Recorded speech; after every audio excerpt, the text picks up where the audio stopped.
WrestleMania Night 1 opened up with Jey Uso versus Gunther, with Jey Uso becoming world champion, and ooh, do I have a lot to say. He beat Gunther by hitting various Uso splashes and then locking Gunther in a sleeper as the champion tapped out in a relatively quick fashion. Gunther's fading! Gunther taps out! Jey Uso wins the damn title! I'm not usually a negative person about wrestling. I'm not usually a glass half empty kind of person. I'm much more glass half full, but I feel like the glass was just shattered over my head. Give me a hell yeah! Overall, Night 1 had a lot of positives, and that main event between Seth, Punk, and Roman will be remembered as one of the greatest we've ever seen forever. And NXT Stand and Deliver, I'll cry. I'll actually shed tears on how good that show was, but more on that later. I think she can to keep her. Jey Uso tapping out the big goon at WrestleMania. It was one of those matches, in my opinion, that kind of suffered from poor chemistry. But I will say, the moment afterwards of Jey hugging Jimmy and it was an emotional scene, that was really nice. It almost felt like they went through their spots way too fast, and Jey was hitting Gunther with not only his own finisher, but then Gunther's as well, and just taking down the champion way too easily. Like, don't get me wrong, I love Jey, I really do, and I think he's great. But there is absolutely a better way you could have booked the conquering of Gunther this time around. Hell, you saw how well they did it with Ilya Dragunov in NXT UK. You saw how well they did it last year at WrestleMania 40 with Sami Zayn in the IC title, but this year it felt a little bit awkward. I understand that at some point Gunther has to lose, and I have no problem with Gunther losing, but having him look like such a weak baby back bitch was the wrong decision. To go ahead and tap out to someone using your own move and not using it as well as you would use it, and in such a quick fashion, it just, and I see people saying, oh, it's part of the story, Jey's getting revenge for what Gunther did to Jimmy on Raw. Okay. He couldn't have just got revenge by taking the very title that he treasures so much. I get the symbolism, I do, and I think if it was more of a Triple H Undertaker long drawn out, like he's fading kind of submission, it would have been a lot more effective in the story they were telling. For me, I think Gunther was always going to lose when they started mentioning how Jey had never won at Mania and how he was 0-3 against Gunther. He's been champion for 80% of his WWE career, so a couple of losses aren't going to kill him, but to lose like that? But on a more positive note, the main event, holy cinema. CM Punk had a video package playing beforehand where This Fire Burns was playing, and I shed a tear. And I shed another tear seeing Cult of Personality perform live by Living Color again. Punk had the yellow gear again, Paul Heyman by his side. I love this game, man. This match was terrific. There was a point in the match where Punk hits a GTS on Rollins, he bounces off the ropes as Punk gets speared by Roman, and Rollins hits a curb stomp on Reigns as he's just speared Punk, and it was incredible. But ultimately, Paul Heyman would low blow Punk, seemingly realigning his loyalties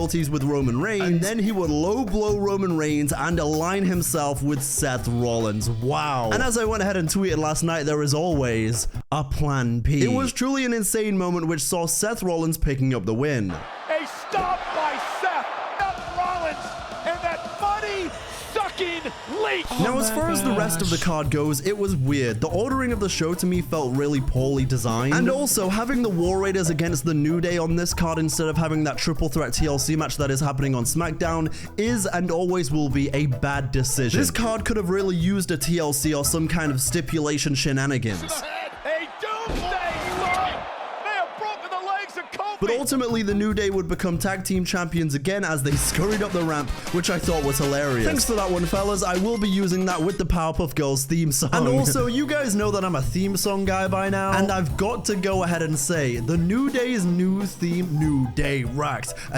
That is fire. The match after this was Jade Cargill versus Naomi, which I actually really enjoyed. Jade is a star, and Naomi, you know how much I love my Total Divas alumni, and more importantly, how underrated I think Naomi is. Now, I do kind of wish that Naomi would have picked up the win here just because I wanted to see her have that moment. At the same time, Jade is a future star in the making, even more of a star than she already is. She's going to be an even bigger star, and so I'm kind of happy that she won as well. Either way, all I'm seeing is two black women succeeding, two black women shining. All I'm seeing is black excellence in that ring, and I gotta love it.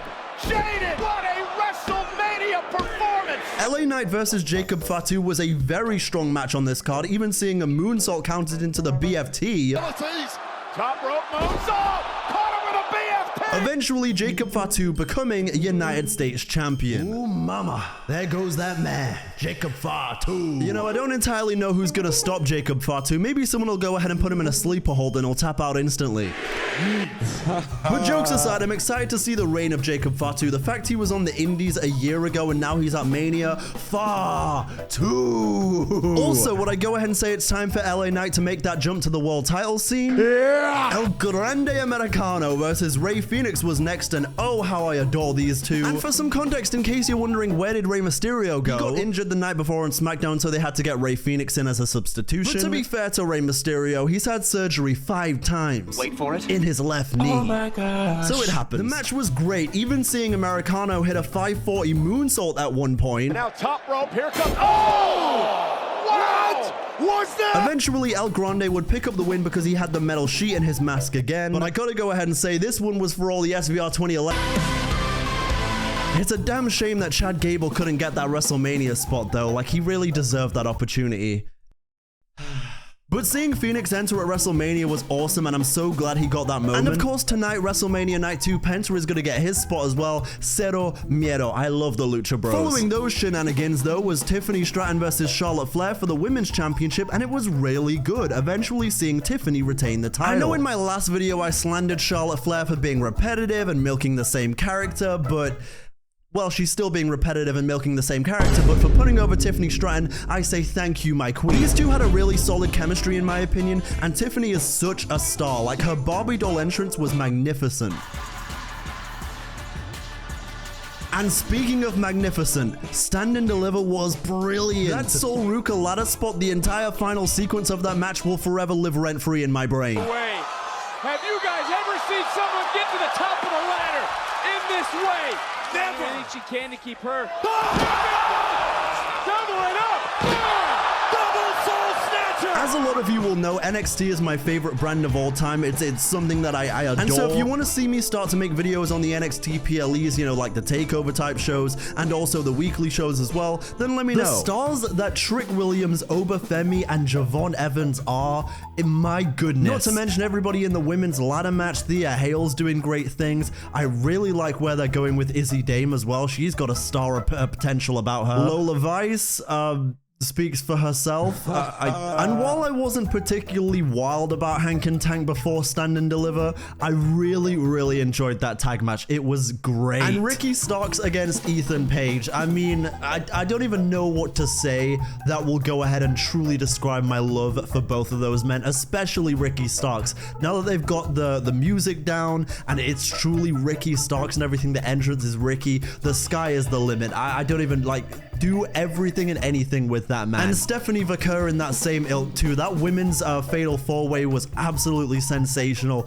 and I want to see I want to see Stephanie Vaquer at WrestleMania next year. On a somewhat related note, in the women's division, Bayley was taken out on the kickoff show of night 1, and now Lyra has well, not too long to find a new partner. And all the reports that I've seen is that Triple H knew for weeks that Bayley was never going to be in the match and that he was always going to do this, and Bayley isn't actually injured. To which I feel quite bad for Bayley. And seemingly my spidey senses are tingling because that woman right there is coming back tonight. Oh, I can't wait to see the man again. The big time's back. I feel bad for Bayley losing that spot for no reason, because realistically, why wouldn't you just do Bayley versus Roxanne instead? I do feel really bad for Becky though, because why is she getting set up like this? Why would you go ahead and create this story where you know people are going to be angry? You couldn't have just had Becky Lynch return and do an open challenge or something? Why did you have to go ahead and sacrifice Bayley to the sacrificial lambs over there? What the hell? Now I'm seeing Becky get unnecessarily slandered because you decided to ride out one of your biggest stars on the biggest show of the year. It does really suck that Bayley is getting written out of the biggest show of the year, and I do feel for her, and I do feel for everyone that was paying to see her. Night 2 definitely promises to be better than night 1, but realistically, it's not that hard.